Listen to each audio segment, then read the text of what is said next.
Assalamualaikum Bray.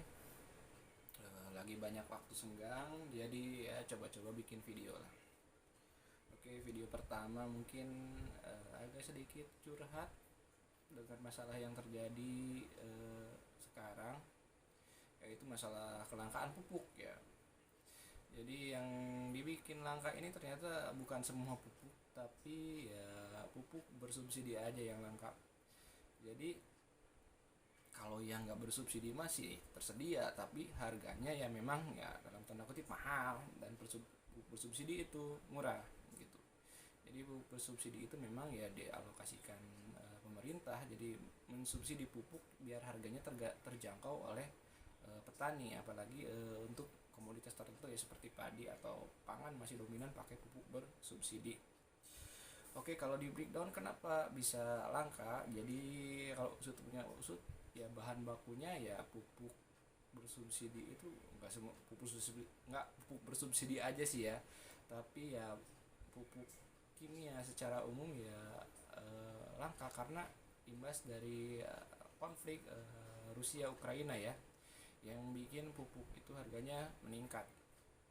Terus kalau dari situs dpr.go.id anggaran pada 2024 itu 26 triliun. Ya jumlah itu 1/3 dari kuota pupuk subsidi yang seharusnya 70 triliun. Jadi ya wajar aja mungkin petani itu untuk mengakses pupuk bersubsidi itu relatif sulit. Bahkan ya kalau dulu itu nggak perlu pakai KTP atau kartu tani, sekarang sih pakai KTP. Jadi artinya pengawasan pupuk yang bersubsidi itu lebih ketat lagi oleh pemerintah itu agar distribusinya tepat ya. Ya tentu ini jadi masalah ya. Jadi kalau pupuk langka ya akan berimbas langsung kepada hasil panen ya. Secara hasil panen itu memang sangat dipengaruhi oleh pupuk. Oke, itu jadi sebuah permasalahan. Lalu solusinya apa untuk mengentaskan masalah pupuk ini? Ya mungkin ini hanya opini ya. Dan juga kemarin saya sampai ke Bandung untuk berkunjung bertemu dengan Prof. Tualar Simarmata. Beliau adalah guru besar Universitas Pajajaran. Sohih ya untuk masalah pupuk dan pemupukan. Kalau hasil ngobrol dengan beliau itu ya salah satu yang paling menarik itu justru potensi pemenuhan pupuk itu dengan apa? Dengan sampah ya. Ternyata sampah di perkotaan itu potensial sebagai pemenuhan pupuk itu. Jadi kalau lihat dari Sistem Informasi Pengelolaan Sampah Nasional SIPSN, pada tahun 2022 aja sepanjang tahun di Jakarta ya timbulan sampah itu bisa nyampe 3,11 juta ton sepanjang 2022. Kalau kata Prof. Tualar itu 10 sampai 20%-nya itu bisa berpeluang jadi pupuk organik.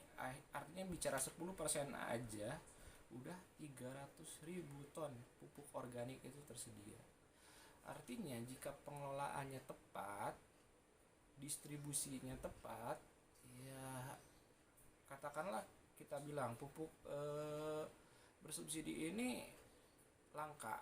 Jadi pemenuhannya untuk petani itu juga agak kurang gitu. Pasti akan otomatis ya, karena barangnya langka, input pupuknya kurang. Jadi perlu asupan lain, yaitu ya pupuk organik ini.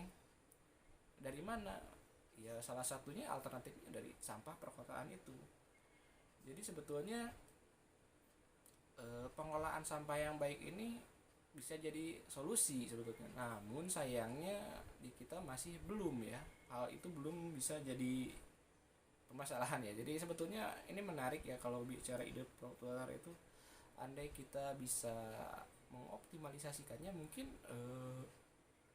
kita tidak akan kekurangan pupuk sama sekali. Itu opini saya ya, mungkin Bray-Bray bisa menambahkan yang lebih pro. Ini hanya ide liar saya, dan siapa tahu bisa jadi solusi ke depannya. Dengan pengolahan sampah yang baik dan benar itu bisa menjadi solusi lain masalah kelangkaan pupuk kita, seperti itu. Jadi kenapa bahan organik, nambahin lagi ya.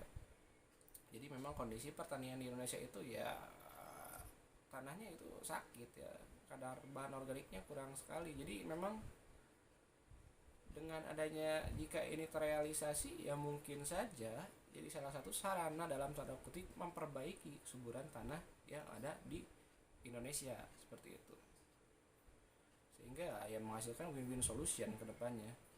Artinya kalau tanah itu sehat, ya mungkin inovasi apapun untuk meningkatkan atau intensifikasi atau artinya teknologi apapun, jika tanahnya sehat mungkin bisa jadi hasil pertaniannya meningkat seperti itu. Buat tambahan ya, jadi memang kesuburan tanah terutama sawah di Indonesia itu ya rendah sekali ya, karena berbagai sumber mengatakan 66% itu kandungan bahan organiknya itu kurang dari 2%. Ini menandakan apa? Jadi kesuburan tanahnya berkurang. Jadi salah satunya gimana untuk solusinya? Ya dengan menambahkan bahan organik ke sawah itu sendiri. Salah satunya apa? Dari sisa sampah, potensi sampah perkotaan yang jadi pupuk organik itu, asal distribusinya tepat, tentu bisa jadi solusi untuk sawah-sawah di Indonesia. Itu mungkin opini saya ya. Tentu teknisnya tidak mudah, bagaimana cara mendistribusikannya, bagaimana cara pengelolaannya, karena memang fakta di lapangan jangankan seperti itu ya, untuk pemilahan sampah saja di kota besar sekarang itu belum dilakukan ya, masih terbatas ya. Mungkin salah satu yang bagus yang saya apresiasi ya PT Subur Organik ya di Surabaya sudah melakukan itu juga. Itu mungkin satu-satunya yang saya tahu ya di Indonesia. Apresiasi sekali saya ke PT Subur Organik ya. Lalu apalagi solusi lainnya ya, kalau kata Prof Tualar adalah dari pemanfaatan jerami ya. Cacahan jerami itu kan memang sebetulnya sumber bahan organik juga ya, bisa dilakukan untuk pemenuhan kebutuhan pupuk itu. Jadi dengan fermentasi tepat, jadi dicacah dikembalikan lagi, itu juga sudah katakanlah bisa meminimalisir ya katakanlah kehilangan bahan organik dari tanah ya.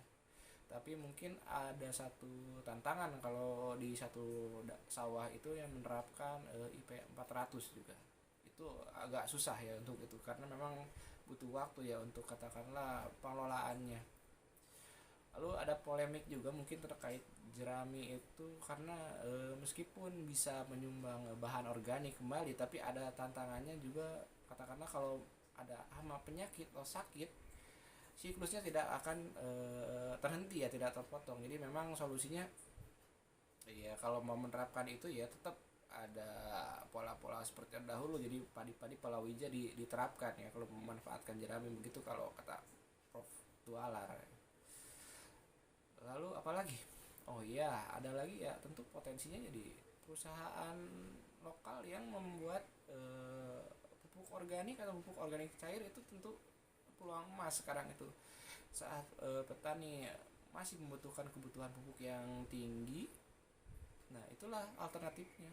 Mangga, saya rasa berlomba-lomba lah sekarang waktunya, baik dari petani itu sendiri, baik banyak produsen pupuk organik ya, karena memang ini momennya tepat. Satu sisi pupuk sedang dibutuhkan, kebutuhan pupuk sangat tinggi ya.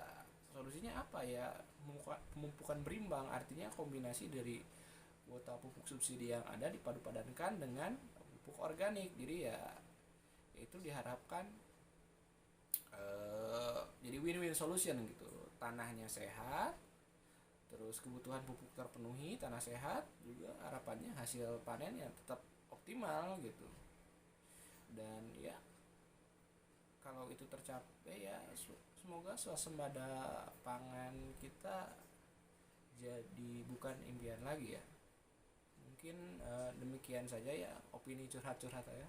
Salam, semoga Indonesia bisa sukses. Salam Indonesia Emas 2045. Assalamualaikum warahmatullahi wabarakatuh.